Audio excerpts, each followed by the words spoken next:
Radhe Radhe everyone. आप सभी को गोवर्धन पूजा की बहुत बहुत शुभकामनाएं।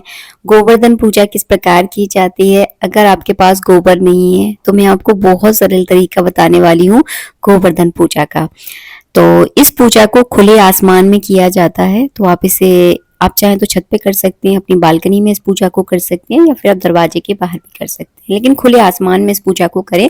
कोशिश करें छत पर या बालकनी में करें आप इस पूजा को। तो मैंने यहाँ पे जो है ना गाय के गोबर से उस जगह को थोड़ा सा लीप लिया था। अगर आपके पास गाय का गोबर नहीं है तो आप इस जगह को हल्दी से लीप सकते हैं। मैंने तो यहाँ गोबर से लिपा है। इसके बाद मैंने यहाँ पे आटे से चौक पूर लिया है। आप रंगोली भी बना सकते हैं।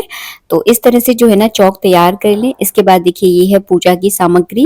और आज के दिन अन्नकूट बनता है, तो आप सबको तो पता होगा अन्नकूट कैसे बनाया जाता है, और अन्नकूट का ही भोग गोवर्धन महाराज को लगता है। तो मैंने यहाँ पे घी का दीपक तैयार कर लिया है, और मैं यहाँ पे लंबी बाती का यूज कर रही हूँ आज के दिन, क्योंकि बाती का मुख आपको गोवर्धन भगवान की तरफ करना है। तो सबसे पहले हम पूजा में दीपक जलाएंगे, और इस पूजा को घर के सभी परिवार वाले मिलकर साथ में करते हैं। तो अब जिन लोगों के पास गोबर नहीं है वो लोग अपने इस पूजा में अपने लड्डू गोपाल को ज़रूर विराजमान करें। वैसे तो गोबर का यूज़ इस पूजा में ज़रूर किया जाता है, तो कोशिश कीजिएगा अगर ज़्यादा गोबर नहीं मिल पा रहा है तो आप थोड़ा सा गोबर अगर मिल जाए तो ठीक है, नहीं मिल पा रहा है तो अपने लड्डू गोपाल को आप इस पूजा में बिठाल कर उनकी पूजा आप ज़रूर करें। मुझे तो खैर गोबर मिल जाता है क्योंकि मैं ग्रामीण इलाके से बिलोंग करती हूँ। अगर आपको गोबर नहीं मिल पा रहा है तो आप जो सूखा वाला गोबर का जो उपला होता है उसे भी इस पूजा में आप रख सकते हैं, क्योंकि पूजा हमेशा स्थिति और परिस्थिति के अनुसार बनाई जाती है। तो आप चाहें तो गोवर्धन महाराज बना सकते हैं, बहुत सुंदर बनाए जाते हैं गोबर से। तो मैं तो खैर एक छोटा सा मैंने गोबर का गोल सा एक गोवर्धन महाराज बनाकर उनकी इस तरह सरल तरीके से पूजा कर रही हूँ। जिनको नहीं आते वो इस तरह से कर सकते हैं। हर बार मैं आप लोगों को गोवर्धन महाराज बना के बताती हूँ, लेकिन इस बार मैंने सोचा कि आप लोगों के साथ एकदम सरल विधि शेयर करती हूँ। जिनके पास गोबर नहीं है वो इस तरह से पूजा करें। तो सबसे पहले हम जो है ना 4 बार इस तरह से स्नान करवाएंगे भगवान को। गोवर्धन महाराज पर आपको 4 बार जल चढ़ाना है। लड्डू गोपाल को मैंने सुबह ही स्नान करवा दिया था, तो मैं उन्हें प्रॉपर स्नान नहीं करवा रही हूँ, केवल शुद्धि के लिए जल छिड़क रही हूँ। और छोटे से आप वीडियो में देख रहे होंगे गोबर के गोवर्धन महाराज भी हैं। एक फूल में रोली चावल लगाकर मैंने दीपक के पे चढ़ा दिया है। इसके बाद फूल में रोली चावल लगाकर आप गोवर्धन महाराज पे चढ़ा दें, लड्डू गोपाल पर आप चढ़ा दें। बहुत सारे लोग चावल नहीं चढ़ाते हैं तो आप तिली का भी प्रयोग कर सकते हैं। तो अपने हिसाब से देख लें। मैंने लड्डू गोपाल को चंदन का तिलक लगा दिया है, और इस तरह से जो है ना चावल चढ़ा दिए हैं। इसके बाद जो है ना आपको कलावा रूपी वस्त्र अर्पित करनी है। तो हम यहाँ पे गोवर्धन महाराज पे जो है ना इस तरह से छोटा सा 2 कलावा रूपी वस्त्र अर्पित कर देंगे। एक धोती, दूसरा दुपट्टा। यहाँ पर मैंने जनेऊ भी अर्पित कर दिया है। अगर आपके पास जनेऊ नहीं है तो आप कलावा रूपी जनेऊ भी जो है ना अर्पित कर सकते हैं। इसके बाद जो है ना आपको इस तरह से 4 कलश लेने हैं। आप मिट्टी की भी ले सकते हैं, अगर आपके पास मिट्टी के हैं तो ठीक है, लेकिन मिट्टी के आपको कोरे लेने हैं।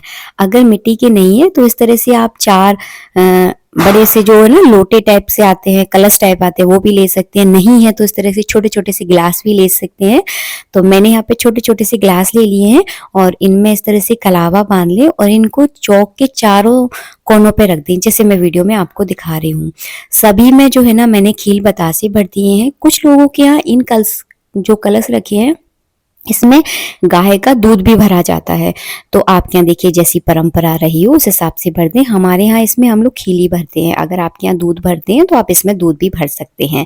इसके बाद मैंने अपने लड्डू गोपाल पर फूल चढ़ा दिए, हाथ जोड़कर प्रार्थना करूंगी। इसके बाद आपको अन्नकूट का भोग लगाना है। मैंने तो खैर अभी अन्नकूट नहीं बनाया है, क्योंकि अभी गोवर्धन की पूजा है ही नहीं, अभी तो टाइम है थोड़ा सा। तो बस यहाँ पर मैंने भोग लगा दिया है, और मैं छोटा सा यहाँ पर अग्नि में मिठाई समर्पित करूंगी। तो जब भी कोई बड़े तीज त्योहार होते हैं, अगर आप अग्नि में कुछ भी मीठा चढ़ाते हैं तो वो आपके लिए बहुत ज़्यादा लाभदायक है, क्योंकि आपके देवी देवता तक वो भोग पहुंच जाता है। तो मैंने यहाँ पे छोटा सा हवन चालू कर दिया है, और आप यहाँ पे साकल से हवन करें। मेरे पास तो बहुत दिनों का साकल खत्म हो रखा है, मार्केट जाती हूँ और एकदम भूल जाती हूँ। तो मैंने यहाँ पे घी से आहुतियाँ दी हैं। आप भगवान विष्णु के किसी भी मंत्र से यहाँ पर 11 आहुतियाँ दे दें, और फिर जो है ना इसमें मीठे का भोग लगाएं। अन्नकूट का भोग अग्नि में आपको नहीं लगाना है, क्योंकि अन्नकूट में नमक मिर्ची होती है और अग्नि में नमक और मिर्ची का भोग नहीं लगता है, केवल मीठे का भोग लगता है। तो आपको मीठे का ही भोग लगाना है। उसके बाद मैंने जल जल का अर्घ दे दिया है। अब करेंगे हम परिक्रमा। तो आपके पूरे घर वालों को, वैसे तो 108 परिक्रमा का महत्व होता है गोवर्धन महाराज की परिक्रमा का, लेकिन अब देखिए नहीं लोग इतना कर पाते हैं, तो कम से कम आप 7 परिक्रमा आप जो है ना इस तरह से जरूर करें अपने पूरे परिवार के साथ। इसके बाद इस तरह से हाथ जोड़कर प्रार्थना करें, पूजा में रही हुई कमियों के लिए क्षमा याचना करें। उसके बाद सभी परिवार मिलकर आपको इस तरह से खड़े होकर अच्छे से आरती करनी है। और वीडियो का बस यही एंड करूंगी। मिलूंगी नेक्स्ट वीडियो में। मेरी इस सरल पूजा विधि आपको ये पसंद आई है तो प्लीज वीडियो को लाइक कीजिएगा। जब तक के लिए राधे राधे।